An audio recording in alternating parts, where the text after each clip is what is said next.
If anybody was ever born to be president of the United States, it is the current president, Joseph Biden. And I've known this about Biden for many, many years. About his extensive knowledge of both national and especially international policy. Years ago, and this was his second try at the presidency, because he first tried it in 1988. And by the way, that's when the gaffes were the big thing about Biden. So he's always done that. He's always stammered. He's always stuttered. He's always been prone to giving gaffes. And he did yesterday, which was noted by the media ad nauseum, about Vice President Trump. And then he had a great comeback at the end of that press conference on NATO. But anyway, yeah, I've always known this guy was born to be president. Years ago, when he ran for president, and this was in 2007, 2008, he appeared in Reno, Nevada, at the time during the time I lived there, and he was at the Grand Sierra Resort, and he was at University of Nevada, Reno, and at the same time that the late Governor Bill Richardson was there, and Bill Richardson had been campaigning as president too. And I actually chatted with Bill Richardson for a little bit, but I didn't, for some reason, in either event, I didn't chat with President Biden or then Senator Biden. But I will say that there isn't anything that man doesn't know, and that's what impressed the hell out of me back then. He knew so damn much. And I don't understand the belief that this man isn't particularly smart. What in the fuck are they talking about? Really, what in the fuck? All you have to do is watch that video from yesterday and know that he's one of the smartest men that's ever, or one of the smartest presidents we've ever had. And, you know, it was like the media and all these pundits and shit, it's like, well, if anybody doesn't go to an Ivy League school or otherwise prove themselves, they're not smart.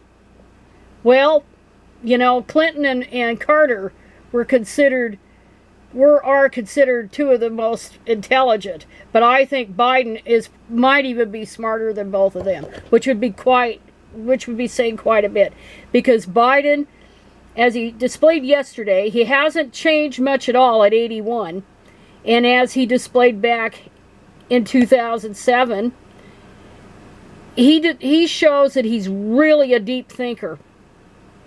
That he thinks stuff through and can give extremely complex answers to complex questions. My God, he did his prepared remarks yesterday at that conference, at that press conference, and then he went off the script, and he was even more impressive off the script. And they threw not just the bullshit questions about, well, your age, blah, blah, blah, and whether you're going to be up to it 4 years from now.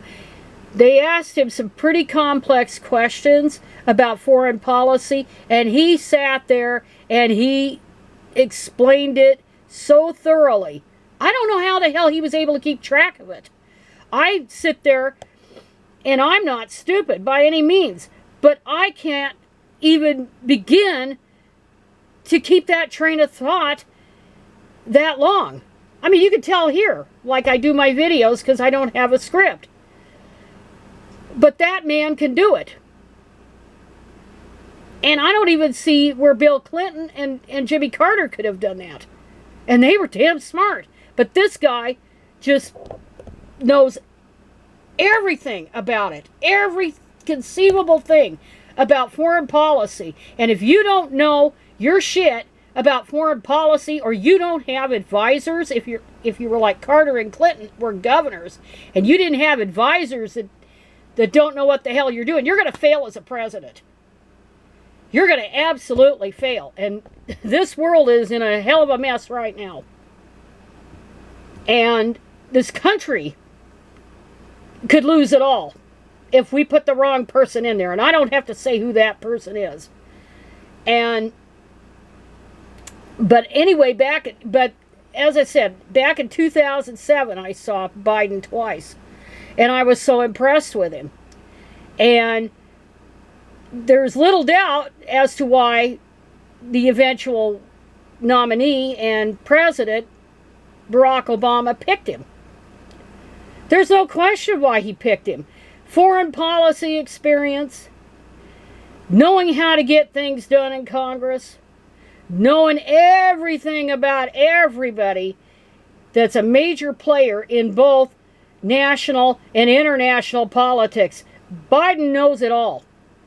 He isn't God, but he knows it. He knows it all. I couldn't believe it. And this guy now is 81 years old, and he is not senile. Anybody that would ever come on my channel ever again and say that, they're getting booted. You want to make an idiot out of yourself? You have a right. Go vote for Trump. Go vote for a fascist. Go vote for RFK Jr., the crackpot. Go ahead and vote for him. Nobody's stopping you. But don't you dare come on my channel and say that Joe Biden is senile, because you don't know what the fuck you're talking about. You don't even know what you're talking about. You don't know what you're talking about. And you will get booted, because I no longer can tolerate that. There's a lot I'll put up with, but not that shit. And then, oh yeah, there was a big deal about old George Clooney. And of course, George Clooney is a Nepo baby. George Clooney got to where he is because his aunt was the late singer and actress Rosemary Clooney. His dad was years ago was a host at American Movie Classics. So if you want to know how or where George got his looks when he had them, it was from his dad. His dad was a pretty good looking guy. But he got it all through nepotism. He's not even that good of an actor. And he's traded on his looks. But he's married to that Amal. And I'm not going to go back and look up her maiden name. And she's an attorney, trained at, I think it was New York University Law School. And she was born into wealth. She was a trust fund baby, okay? She never had to work a day in her life, even before she met George Clooney. And out of touch. And so she has this little hobby of being a human rights attorney. Whatever the hell that means. Because nobody makes a damn living being what we call a civil rights attorney in the United States. That they specialize in. These lawyers, unless they win a few good settlements. You know, when you're defending people against police brutality, or you're defending people against discrimination, or you're defending them against like freedom of speech, you know, all this civil rights stuff, there ain't a hell of a lot of money to be made, except through settlements, insurance company settlements and stuff. That's usually how they make money.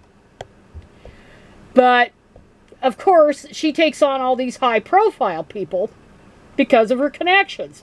And Mary and George afforded her even more. And she's probably a good lawyer. I don't doubt that she is. But, face it, she's a trust fund baby. But somehow this Nepo baby, married to a trust fund baby, thinks he's got clout. And he lives in Italy. Yep. His primary residence is in Italy. He's going to tell the rest of us how the hell to run our country. And the pushback was not good. Ditto for Rob Reiner. Ditto for Michael Moore. Ditto for James Carville. And so on down the line. You start demanding that this man who, as I said, he was born to be president. Certainly the most qualified individual ever to be president of the United States. to call him to step down. You are on a lot of shit lists out here with us voters. I know that they're on my shit list. And it's not just them. Now, New York Times, of course, has very little credibility, but Democratic Underground showed us here that some major Democratic donors are said to be freezing roughly $90 million pledged to the largest super PAC supporting President Biden if he remains on the ticket. Why the hell do they want to get rid of him? Is it because of those tax breaks? Is it because the Trump tax breaks are about due to expire? What the hell? And then you have some of these people like that Himes or whatever the shit his name is, blathering on yesterday that Biden should step down. This was right before he went on and gave that press conference. That amazing press conference. And you wonder, who the hell's buying that guy off? Who knows? But all these representatives, I think there's 17 out of 200 and something. But they've said, well, most of them before this press conference, oh, he should step down. He should step down. Bull fucking shit. You can't do it. You can't do it. It's not even possible at this point. And unless Biden chooses to withdraw, he's not going to. He made it pretty damn clear he's not going to. Then they should shut the fuck up. And somehow, you know, if I were a conspiracy theorist, I would say James Carville has a little bit to do with this. Because he was threatening to go to donors after that debate. And we all know the story about the debate. And I'm going to link Seth Abramson's background on Biden and why he did what he did. Although in that debate, although in transcript he was clearly beat Trump, but Biden has been burning the candle at both ends, trying to save the world, basically. But and then you have Trump, who can't string two sentences together without really screwing up, and just repeating the same thing over and over and over. He clearly doesn't have it, you know. And although Alzheimer's is not known to be hereditary, his dad did suffer from Alzheimer's, and although he died of pneumonia, but he did have Alzheimer's disease. But I don't know. Trump has deteriorated, I think, by any objective measure. But they're not holding him to any standard. Biden has to be perfect. He can't ever make a gaffe, and that's impossible, because he's done that all his life. He can't do anything out of order, out of step. Oh, fuck this damn media. They're so screwed up. But anyway, yeah, so I saw that press conference yesterday, and that's how you have a leader. That somebody that has that kind of in-depth knowledge, who's very, very much a deep thinker. There aren't a lot of those in politics. He was respectful of the media. He could have just said, fuck you, I'm going to walk out. But he didn't do that because they were called. They took turns. Each questioner took turns. They weren't all yakking and shouting out questions. It was very, very in control. And he had a card, and then he called each person. And yes, there were more than a few of them that kept talking, hammering him on his age. But there was that one reporter from the New York Times that is known to be asked very complex questions about foreign policy, and I can't think of his name right off the bat. But Biden answered it. He answered it completely. He answered it totally. I mean, I know that it had to be everybody that was in there, or most of them that were in there, that all had to go over their heads. what he was talking about because he knew so damn much. And it really, it's beyond impressive. There are just some people who are very few people who really are born to be president of the United States.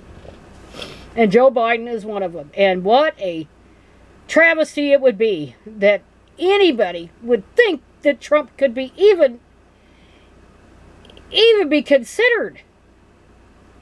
Even be considered for that. And not to mention the damn Project 2025. But now the polls are showing, oh, it's even now. But I suspect, Biden is probably ahead everywhere that counts. But anyway, and another thing, some of this, and it's been speculated, some of this is about Kamala Harris too. Whether they want Kamala Harris because they think she's easier to beat, which she would be, certainly given the Electoral College and the massive misogyny that's still out there with millions of people who will not vote for a woman president. It doesn't matter if she's of color or not. And then there are some that don't want her in there because of the same reason. So, who knows what the damn motives are. But anyway, yeah, Biden's more than fit for duty on this job. And he runs them ragged. Because he is basically a workaholic. And they have people half his age have trouble keeping up with him. But anyway, if you want to see proof that he can still do the job, just watch yesterday's press conference. I will definitely put a link in there. But anyway, I am done for today.